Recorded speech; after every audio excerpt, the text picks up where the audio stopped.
Hello, it's Brian Shannon from AlphaTrends.net. Today is Thursday, the 16th of October, 2008, and we had another very volatile session here today. Nice to see we did see an increase in volume as the market did finish with a gain of $4.15 or 4.6%. We've got a lot of earnings today after the close, and then we've got options expiration tomorrow. So things are going to continue to remain violently or wildly volatile in here, I think. But we saw some encouraging signs. For most of the day, the market, we saw the initial sell-off.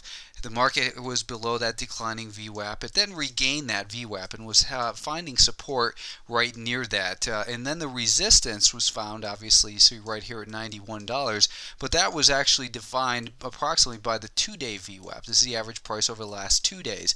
And when the market broke past that and then tested it, it held a support. Then we saw some further strength into the close. Now, it would have been nice to see a real surge in volume, but obviously we made some progress here to the upside today. The market did make it back above the declining 5-day moving average here late in the day, and I think that was important for it to hold above that. If we take a look at the volume weighted average price since the sell-off really began last Thursday, if we take a look at it from October 9th and go straight across, this is where we really saw the prices decline. You can see that from October 9th through the end of the day today, the average price that the S&P 500 is traded at is right near that 5-day moving average, so at about $93.50. So I think $93.50, it's important for the market to hold above that. Not necessarily such a literal number. What's going to be more important is establishment of a pattern of higher highs and higher lows. Right now, that $92 level isn't going to be important, and then 89 below that. And these levels are, such wide ranges. It seems like so far away that to put a stop down at 89, $5 away, seems like a huge stop to me. But we do see some encouraging signs. That's the thing that we can take away from today. We're obviously deeply oversold, but still remain in a high risk environment for long positions. But we're making progress. The Russell 2000 was up 6.5%, and we saw a similar pattern in here today that we did see an increase in volume. And it's good to see that the green candles are getting the large volume bars directly below them, because that shows that there's a little bit more rush into this market. And perhaps now that we're hearing a lot about these hedge fund redemptions, in the end of the day redemptions, forced selling, that is, that perhaps it's we're hearing about it because it's already been done, and that's what really drove this market lower. We do remain in a downtrend, but we are again finding a little bit of support in here. We saw a higher low in the Russell 2000.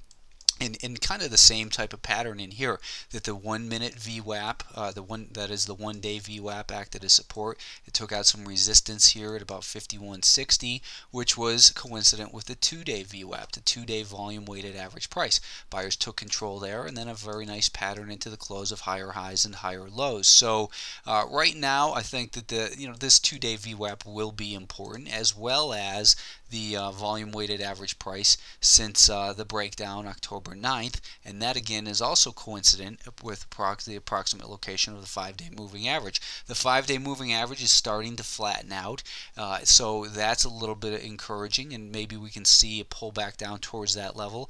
We may just continue to run straight higher, though. The bear market rallies are very tricky, obviously, and we're seeing the large volatility that typically comes near short-term turning points. It's coming maybe at the expense of gold, and gold has been trying to hold on above that declining 50-day moving average. Today it broke down, so gold finished with a loss of $4.02 here on the GLD, and that came on a little bit heavier volume. It's going to need to get back up near 85 before I think you can really consider long positions in gold once again. And oil was very nicely down again today as well, down $1.29 or 2.2 or 2.1%, and that means that, to use a tired old political line, that less money is going to countries where they don't like us very much. That's a line it seems like you hear a lot. But anyways, it's below a declining 5-day moving average, and there are no encouraging signs for bullish speculators in oil right now.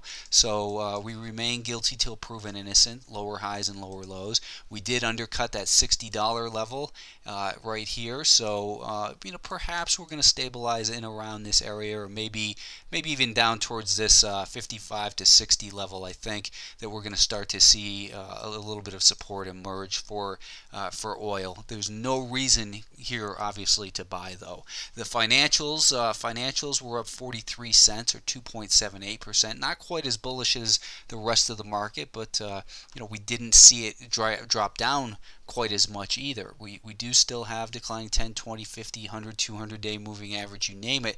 They're all declining, except for the 5-day moving average. We're starting to flatten out a little bit, and perhaps we're going to see a little bit more upside in here. But again, we've got the potential for that resistance up near 17 to 18. So I don't think that if you're looking to play a bounce, I don't think the financials are the best way to do it. There's still obviously a lot of unknowns in there, and the government's there to clean up the mess, but they can only do so much at a time.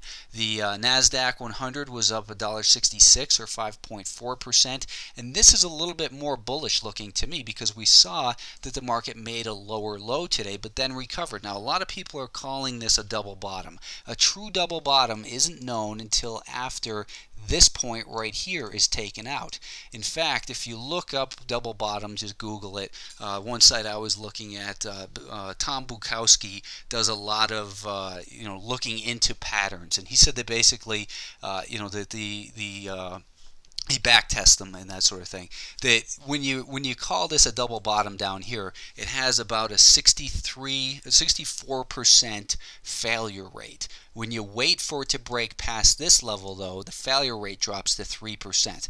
Don't look at this as a double bottom yet. We have support in this area for the short term, but it's no different than all the people who are calling this a double bottom, who are calling this a double bottom, and on and on and on. Perhaps we'll see a true double bottom form, but the important thing is that we're seeing the green candles, which means the close is higher than the open on big volume bars. So we're not getting all that forced selling and panic in here. They are slowly showing some encouraging signs, but you have to respect the fact that we remain in a primary downtrend, which is why I put that 1929 chart up once again, just to take a look at that as a reference point, to remind you of the large risks that are involved in getting in a market like this. Here we see, though, this is where that low was undercut right here intraday, and then the market found buyers right away. The market then rallied up, and same pattern in here. It recaptured that daily VWAP and was just kind of going back and forth, finding support at the 2-day volume weighted average price and resistance at the 2-day volume weighted average price.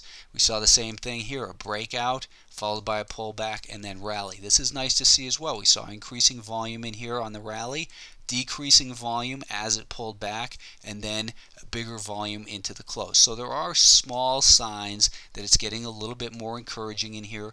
We're back to the 5-day moving average in this market. If we take a look at the volume weighted average price from October 9th right here and go straight across, you can see we're just above that as well, right near 32. There's still a lot of risk in this market. We've got earnings to add to the mix, obviously, and options expiration tomorrow. So defense remains the strong position in a market like this.